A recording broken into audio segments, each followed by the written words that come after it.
পালকি ছিল একসময় বাংলাদেশের ঐতিহ্যবাহী ও প্রাচীন বাহন। মানুষ বহন করার কাজে এর ব্যবহার করত। সাধারণত ধনী গোষ্ঠী এবং সম্রাজ্ঞ বংশের লোকেরাই এর মাধ্যমে এক স্থান থেকে অন্য স্থানে ভ্রমণ করতেন। বিয়েতে ব্যবহৃত হতো পালকি, কিন্তু এখন তা প্রায় পুরোপুরি বিলুপ্ত।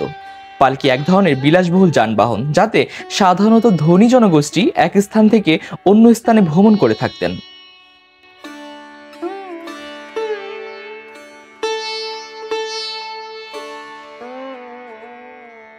চাকাবিহীন যানবাহন হয় কয়েকজন ব্যক্তি ঘাড়ে বহন করে পালকিতে ঝুলন্ত অবস্থায় স্থানান্তরে অগ্রসর হতো।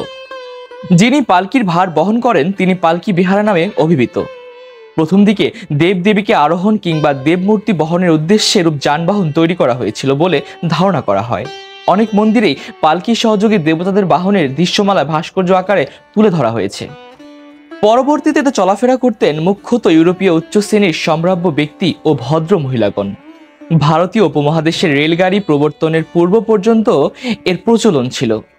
আধুনিককালে পালকির ব্যবহার নেই বললেই চলে, তবুও সীমিত আকারে ভারতীয় উপমহাদেশের বিবাহ অনুষ্ঠান, তীর্থযাত্রা ইত্যাদি অনুষ্ঠানে ব্যবহার করতে দেখা যায়।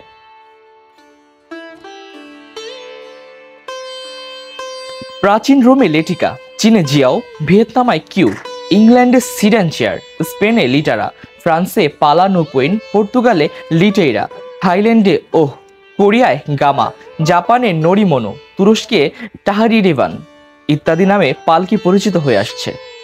তবে ঊনবিংশ শতাব্দীতে এসেও সড়ক ও যোগাযোগ ব্যবস্থার উন্নতির ফলে যাতায়াতের বাহন হিসেবে পালকির ব্যবহার প্রায় বন্ধ হয়ে যায় বলা চলে। বিশেষ করে 1930-এর পর থেকে শহরাঞ্চলে রিকশার প্রচলন শুরু হলে পালকির ব্যবহার উঠে যায়। বর্তমানে আমাদের পালকি আমাদের অতীত ঐতিহ্যের নিদর্শন হিসেবেই ধরা হয়। বেহারাদের কাছ থেকে পালকির স্থান এখন হয়েছে বিভিন্ন জাদুঘরে।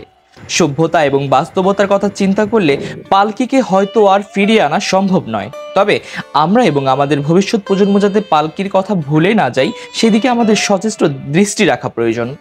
ধন্যবাদ ভিন্ন কিছু সাজে থাকার জন্য।